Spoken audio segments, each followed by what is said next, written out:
Hey guys, this is Canyon from Trucking Empires, where we take regular owner-operators and regular people working regular jobs. We turn them into small fleet owners and help them from the ground up, okay?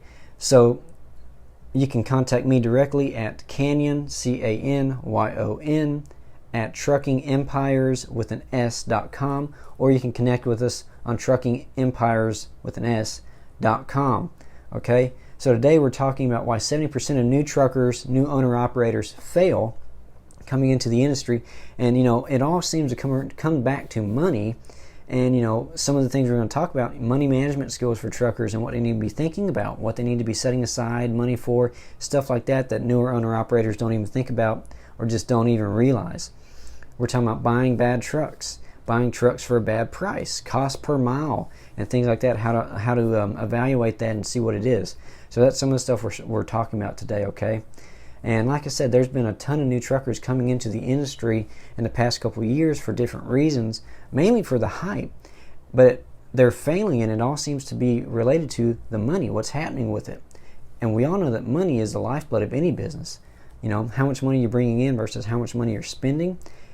And a lot of new owner-operators don't quite run their truck like a business. And that ends up biting them in the rear. So starting out with money management, it can be a serious learning curve coming into the trucking industry, but also having to run that business management side of things too. And so managing the money is crucial to both. And there needs to be a game plan about where the money is going and who is going to pay, what bill is it going to pay, but also how much you're going to pay yourself. So that's something as an owner-operator you have to figure out. Now, of course, you're going to look at your variable expenses and your fixed expenses, and essentially you take home whatever's in between, but also you need to be thinking, I want to make so many cents a mile, because right now in the industry you can go be an employee trucker, a driver, and get paid 65 cents a mile. So as an owner-operator, you should be paying yourself more than that, and so you have to look at your numbers and figure that out. All right, but as a newer owner-operator, you have to figure out how much money you want to set aside for maintenance. That's something that can get you, because if you have a newer truck, you might not have as much maintenance, but still at some point you're going to have that maintenance. You got to buy tires, oil change, all that stuff, so you need to be setting that money aside so it's there whenever you need it, or if you need it. If you have an older truck, you might want to set a little bit more aside. There's a lot of people that, say $300 a week, $400, $500 a week, stuff like that, and that money, it just sits in an account, and you wait and you spend it whenever you need it, and once it builds up, they might take some out, and then they can just keep replenishing it, but still, that's how they do that. Then you got to think, when's my next insurance payment due? Because if it's on the first of the month and on, the 28th or something, you don't have enough money to pay it because you blew all your money, you're going to be in a bind, especially if that insurance lapses. So you've got to figure out when the next payment's due and make sure you have enough money set aside to pay that. All right? Then there's always money that needs to be saved for taxes, because Uncle Sam is always going to get his money some way or another. So just make sure you're setting things like that aside. You can be setting aside money for retirement, stuff like that, which, we help people to build their fleets, and so their trucks are their retirement. I would still recommend that you have multiple forms of revenue in retirement, though. So, we also talk to people about how to save their money to grow their business. And that's something, if you're looking at doing that, you need to figure out how much you want to set aside to do that as well, to make sure you can buy that next truck. So there's a lot of variables to look at with your fixed expenses and your variable expenses to figure out how much money you need to set aside, how much money you can keep, and how much money you can put back into that business. All right? And this is all about making your business, money-wise, run smoothly. You always have money sitting there for the things that you're going to have to pay for when you have to pay for them. Okay? So next, these guys are getting hit with these bad trucks that have been sitting out there, and essentially they're buying lemon trucks. So we want to make sure we're buying a good truck, because essentially you're getting an employee. Okay? That newer truck you're getting is like an employee, so you kind of need to evaluate it like that, just like you would an employee, because you're going to run that truck. You're going to run that employee if you get one, okay? So buying a good truck is essential when getting into the industry, whenever buying your next truck or whatever. It's always great to get a great truck, all right? So you get caught with a lemon, it can put you in a bind, tens of thousands of dollars, for every year you own it potentially, or more, So just some tips about getting a good truck. Take a trusted mechanic that you know with you to the dealership to look that truck over. That way they can check for leaks, they can check, around seals, they can check all the stuff that you might not necessarily know as well as they would know. And then they can check it out for you and tell you whether or not it's a good deal. Also, you can pull a fully loaded trailer whenever you test drive your truck.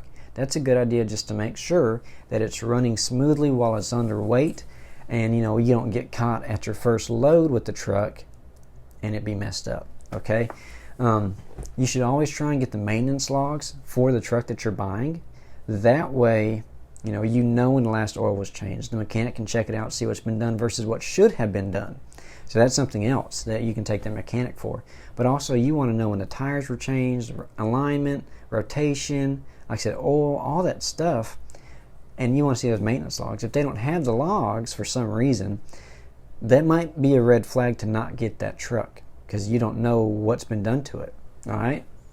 Now, you need to know what the truck is used for before you're getting it. Because if it was used for heavy haul, that truck's engine and transmission might be torn to pieces, and the mechanic might not be able to catch that on the drive, and around the block, around the corner kind of thing, down the highway, you might not be able to catch it. So try and figure out what that truck is used for before you're getting it. All right, that's another big deal. It could really hit you on the backside. And how long has that truck been sitting there? All right. Now, before the pandemic and stuff, it wasn't too bad to check trucks out for that because they were there, and it's pretty good moving. During COVID, there was no truck, so it was all good. You didn't have to really worry about it because everybody's getting into it. Well, now everybody getting out of it. This dealer might have been sitting on this truck for 6 months and it hasn't moved. So that's something to see, is how long has the dealer had that truck, and if another dealership had it before they had it, that could really catch you, because sometimes that happens where a dealer sells it at auction because he can't move it to another dealer. So it might have been sitting for 8-10 months. All right, so that's something to just check out. And these things, they can help you pick a good truck that won't cost you days in the shop, lost revenue, and things like that to put you behind right when you start. All right, and that's I guess I was saying that for more truckers getting into it, but still, for someone going to go buy a different truck or someone who's getting in, it's always great to buy a great truck. Now, another thing is to look at overpaying for the truck, because no one really likes going to a car dealership and getting shafted, and no one likes to go to a trucking dealership and getting shafted either. All right, and sometimes it can be nice to buy a new truck, especially if you've been in an older model and you're getting all the new features and things like that. But still, you want to make sure you're getting, the right price for that truck. And what might be your right price and might not be someone else's right price. Sure, we can go into that. But essentially, you also don't want to pay top dollar for it either. No one wants to be the guy who paid top dollar for it. All right. Now, there's a few things that you need to do whenever you go into a dealership talking to these guys, and you need to not do whenever you go into a dealership talking to these guys.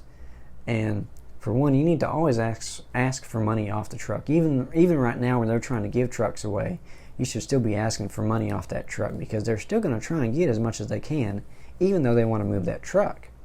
All right, and you're still talking about markups of $20,000 to $30,000 on these trucks, because they're still going to try and get their percentage they want, even though they're buying them at less. All right, so that's something to just do, is know that there is wiggle room on these trucks, and they should be willing to drop it for you still. All right, and make sure you look around, like at Ritchie Brothers auction, things like that, to see what trucks are selling at auction for, because that's where a lot of these dealers get their trucks from too. They buy them at the auction, take them to the dealership and sell them. So if you know what a 2022 Freightliner is selling for at the auction with 300,000 miles, and you're looking at one the same thing, then that dealer probably got it for an auction price, because whenever you bring your trade-in, they look at the auction price to give you a trade-in value. And they give you less than the auction price, because if worse comes to worse, they have to go sell it at auction. So whenever you bring a trade-in into the dealership, they're going to buy it for a less than auction price in case they have to sell it at the auction. So think about that and know the numbers going into it, so you can say, well, I know they bought this truck for $50,000 and they're selling it to me for $75,000. There's a $25,000 markup on that truck. And if there is, you can ask them for a list of things they've done to the truck since they got it. And if they ain't done squat except, wash it, put it on the lot, you can get some off there because they got $25,000 cushion in there for them. All right, that's $25,000 cushion for you to get it down. All right. So just check out the online auction prices before you go. That way you know what dealers are buying their trucks from the auction to sell to you, and you can use it against them, okay? Another thought is, eventually you're going to go into the finance department. Don't get caught up in there without having looked at other financing options before you go. I know these are kind of some things to do before you get into trucking, but you can still take your truck back. Say you overpaid for it and you get shafted into financing, okay? You can take it to a commercial loan business and they can redo the loan on it based on what you have and get you your interest off. And I say that because there's some trucking interest rates going on out there. They're like 18, 19, 20%. And you can go get 8, 10, 9. You might be getting more around 12 nowadays, 13. But you can get a much better interest rate and it'll save you money every month, okay? So that's some things to do, is just go in there having already looked at interest rates, got rates from companies, and make them compete for your business, okay? Make them work to get you the best interest rate, because those finance managers in there are trying to get you to pay top dollar the longest amount of time as they can. All right? That's their job. And the worst thing you can really do is walk into the finance department and say, hey, what do you got? Give it to me. I'll take it, and go out the door, because they're going to really get you in the backside, okay?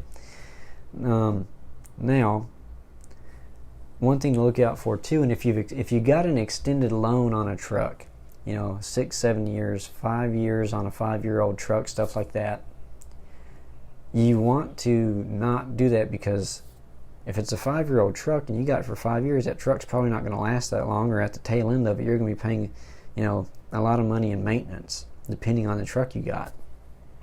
So that might be something you might need to relook at if you're still got that truck, and say, should I get this loan adjusted? Should I get a different loan? And change the payment, because if you owe less on your truck, you can do that and end up saving you money every month doing that. All right. Now, whenever it's coming to these trucks, you want as low a payment as you can get for the life of the truck. You don't want your payment to extend past the life of the truck, because then you don't have nothing working to make that payment. Okay? So, and really, when it comes to that payment, you can only go so low on your payment before you're kind of messing yourself up too. All right? So that goes into that the longevity of that loan, the life of the loan. Now, one thing too is to not bring up that you have a truck that you're trading in until after you've got a price on the truck you want to buy. And that's if you have a trade-in. If you don't, then don't worry about it. But if you have a trade-in, figure out a price on the truck you want to buy, then bring up that you have a trade-in. Because what will happen if you don't do that, you tell them you have a trade-in at the beginning, then they're going to go figure out the value of your trade-in, and they're going to cut more off the truck because they shafted you on the trade-in. That's a balanced thing for them. We'll give them more off on the truck because we gave them less on the trade-in. But if you get the best deal you can possibly get on the truck, and then say, oh, by the way, I have a trade-in. Well, they've already given you as much money as they're going to give you off on that truck. And now they have to take the trade-in, because they can only go so low on the trade-in. Okay? They can only give it to you for a certain amount of money until it finally doesn't make any sense, because the truck is at least worth this much money no matter how much they take off of it. So get the lowest price on the truck you want to buy first, and then bring up that you have a trade-in. And it might mean that you don't get that truck that day. It might mean that you have to wait a day or two, a week,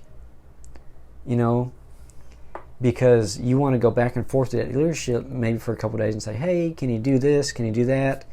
And then bring up that you have a trade-in.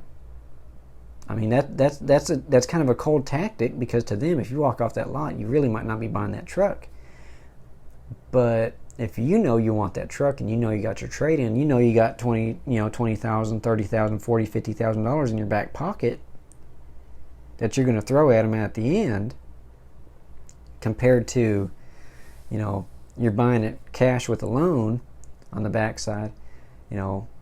That's an option for you too, because they don't even know you've talked to loan companies. They could also be thinking, well, he might have got us on the truck and then he brought the trade in. We can get him on the financing.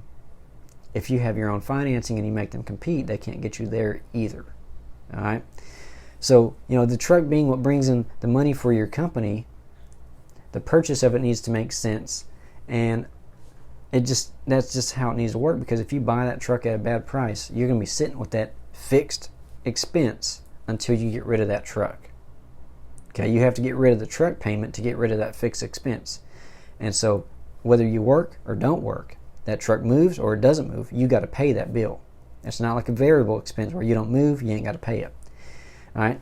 Another thing is hitting these new owner operators coming into the industry, and why these owner operators are failing is because of unstable cash flow, especially with this time of year, where so many other trucking businesses have gone out of business, and they've left a lot of people, whether they were lease on or owner operators that just carried for them, through their brokerages. They went out of business. They're not paying nobody. So unstable cash flow has hit a lot of people nowadays. And so, cash flow is king for these businesses. So you need to make sure that yours is healthy, and that goes back to money management. If you're just starting out, or you're about to, you might not know in your first 90 days that it's tough to work with brokers, that most brokers will not work with you if you have an MC number less than 90 days old. So there's 3 ways around doing that, getting stuck with not having any loads to carry because you have a new MC number. There's 3 ways to get around it. And first is to buy an MC number. Now you can just go buy an MC number and do a transfer, but it'll reset that calendar so it looks brand new. But what you could do is buy the actual company entity that owner had. So if it's Joe Schmo LLC trucking, and they've been in business for 7 years and they're just getting out, well, you can buy Joe Schmo LLC and take that MC number with it, and you keep that history that they've had. So to a broker, it looks like you've been in business for 7 years. Now you have to do that. So that's one way, is to buy a company with an LLC.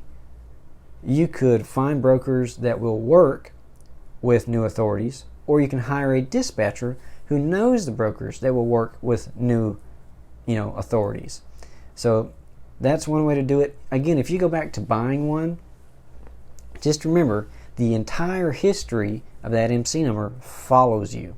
All the wrecks, all the violations, all those things, inspections, they follow you. So that is something to be cautious of. Okay, but it is a good way because it also gets you cheaper insurance. So just a thought. Especially if it's more than 3 years old, you'll get cheaper insurance that way. Finally, we get to cost per mile. We all know what RPM is, but we also must know what our CPM, or our cost per mile, is, to make sure that we're making money rather than just spending our money. Example of what that may look like is, let's see, you want to make 65 cents a mile. Okay, well, that goes towards your CPM. Your loan on your rig for the month might be, 25 cents a mile. Something like that, okay? So you add up all these expenses, and essentially what you would do is you would take the expense. Say you pay $2,000 a month in insurance. You take $2,000 a month, divide that by how many miles on average you run that month. That gives you the cents it costs you to run that truck for those miles. Now you got your fixed expenses, like insurance. I run 10,000 miles a month. I do that routinely. I know I'm going to get that. I pay 2,000 times,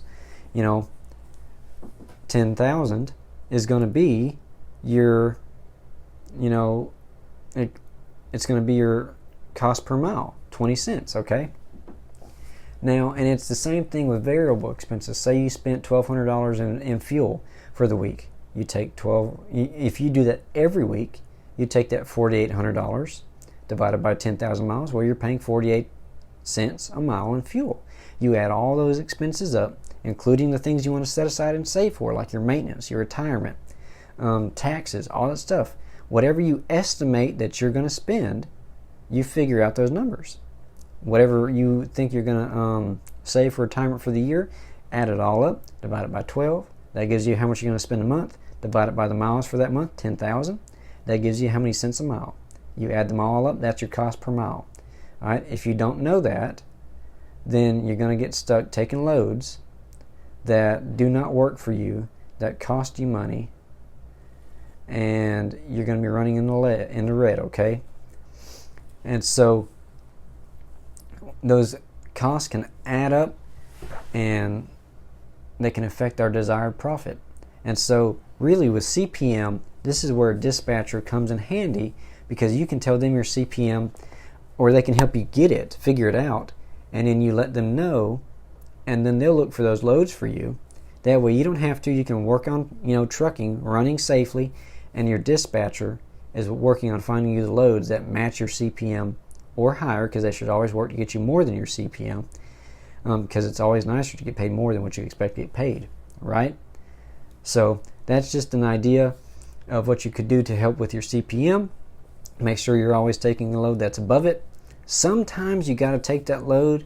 If let's say your CPM's $1.50 and you want to make $2 a mile, okay? Sometimes you might have to take a $1.50 load, especially in the past couple months, to go back to where you got $3 loads, okay? That way, overall, after it all works out in the wash, you're making $2 a mile, or $2.25 a mile. So sometimes you might have to take those loads as well. So that's a thought. If you can get back to better freight, then sometimes you might have to take the cheaper freight to get there. All right. Hope this video was helpful. See you guys on the next one.